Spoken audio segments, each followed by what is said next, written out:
morning, welcome back. You're still watching the Diamond Breakfast Show. Thank you so much for joining us. We're asking you a question from our Diamond TV Zambia Facebook page where you can join in on the conversation from there. What are your expectations from the president's speech as he gets to address Parliament, as he gets to open up Parliament officially? Obviously, there's so much that he'll be looking into, and one of the things also that is expected, especially from the Zambia Climate Change Network, is the issue regarding which department they'll be falling under. We know that new ministries have been included in the cabinet, and we're looking forward to him addressing the nation on that. But joining us here from the Zambia Climate Change Network is Partnerships and Advocacy Program Manager in Simon Mwamba, as we get to look at the Good Food and Seed Festival. And we begin a conversation regarding this firstly. And after that, we get to figure out what their expectations are in terms of what the president will talk about during his speech when Parliament does officially open as of today. Good morning and welcome to the Breakfast Show. Good morning. It's a pleasure to be. When did this festival firstly start up? Firstly, I want to mention that this coming festival will be the fourth one.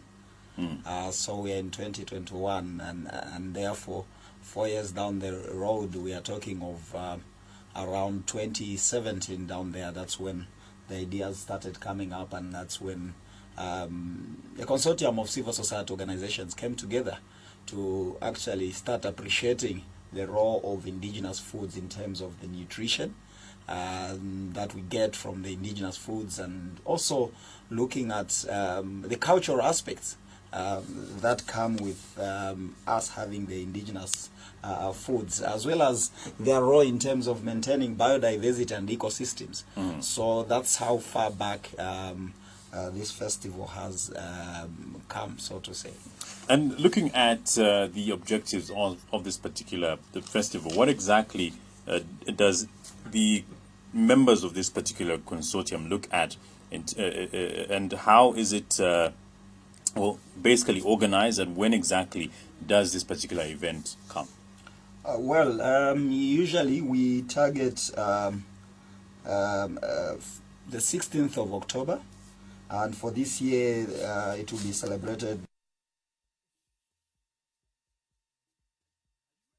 The 16th of October is the International World Food Day, and therefore those are the dates that we target. With regard to the objectives, this is also to celebrate farmers' knowledge and also create public awareness about the contribution of the traditional seeds and foods, like I said earlier on, because you know the traditional food and seed management systems have been taken from generation to generation by the farmers using their indigenous knowledge, and therefore we need to celebrate that. And this, if you look at the traditional foods, have really contributed to national food security, and not only national food security, but also to nutritional security. Many a times, I would tell you that most of the times, you would get somebody, for instance, not to mention some diseases, but it's when you are sick and then the doctors tell you that, my friends, I think reduce on this, you need to be having a lot of other foods, for instance, sorghum, Shima made from sorghum and millet and the other stuff. So we are seeing a lot of diseases associated with the foods that we eat, especially this word I would use is junk food and these other cuisines that have come on board by the way of interacting with other people, as well as the notions that are there. For instance, for the other people, they would think that they would be appreciated if I took somebody to Hungry Lion than if I took them to a Matebeto restaurant. But I'm happy to see that the Matebeto restaurants are also gaining momentum, so people are appreciating. Some time back, having one was seen to be actually a diet of the poor.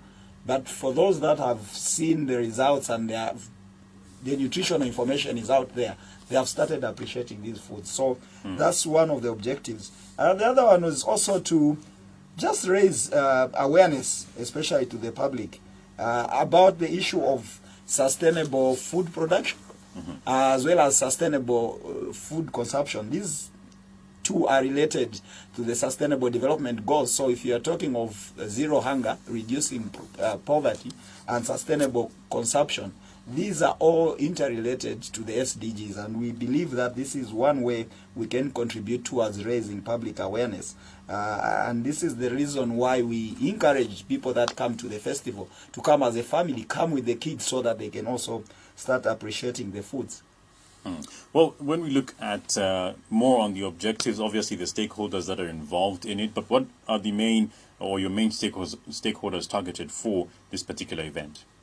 Well, when you talk of stakeholders, the key stakeholders for us, we are looking at nutritionists because they are important. We are looking at farmers because they are the ones that produce 90% of the foods that we consume. Then, of course, we are also looking at consumers themselves, the public. They are important. And we are also looking at the government because we are living at a time when internationally and all over the world, people are calling for the transformation of the food systems because the current food systems that we have are not sustainable. And COVID exposed us to this. For instance, most of the food chains that we have, these multinational food chains like ShopRite and the others, when COVID came on board, you could see that certain foods that they depended, that were being imported, actually could not come into the country. And therefore, there was that issue of how can we encourage the local production of such foods. So there's that issue of sustainability in terms of production, the production methods, including the sustainability of supply. But at the end of the day, it's about how do we sustain Mother Earth, and that's where our interest as the Zambia Climate Change comes in. So we also need to have sustainable production that also helps to maintain ecosystems.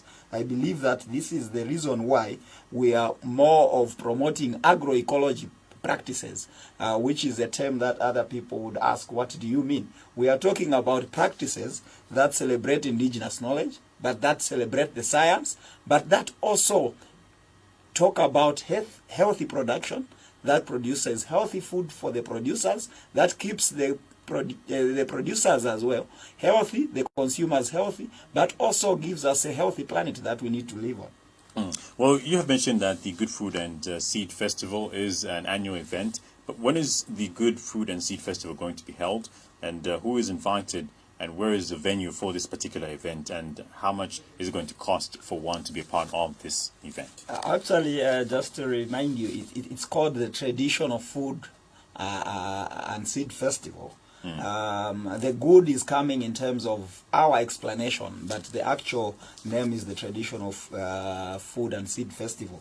But the good is, we are talking about how it contributes to good health, to good ecosystems, as I talked about the planet Earth.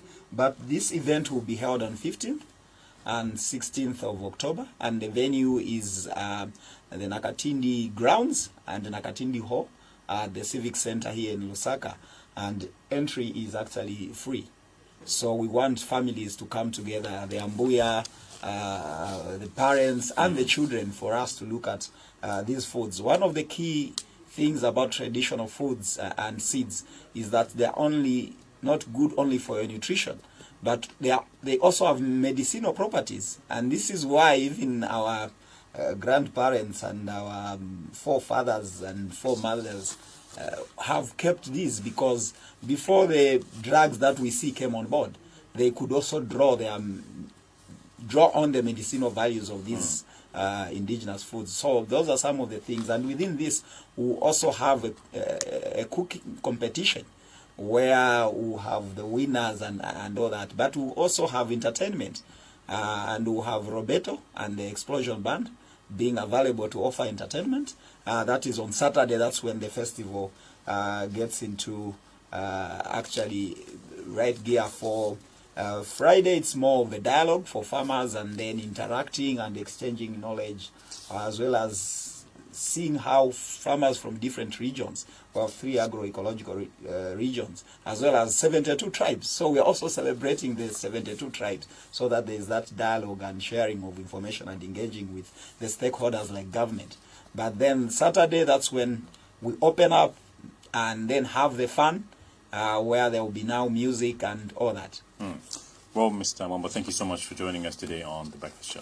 No, thank you very much, and we look forward to work with Diamond TV and also to the President's speech to Parliament. Okay.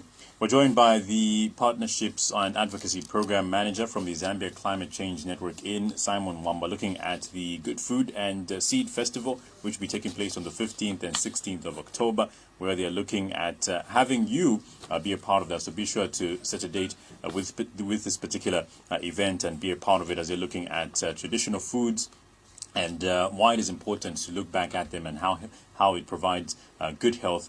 And, well, this is something that you should definitely be looking forward to. On the other side of the Diamond Breakfast Show, we take a look at more conversations as we're expecting Parliament to reopen. As of today, we're building up to that. Our guest joining us shortly from FODEP in George Chimembe, who is the Executive Director, and as well as Boniface Chembe, who is the Executive Director of SACORD. All this and so much more coming up after the break.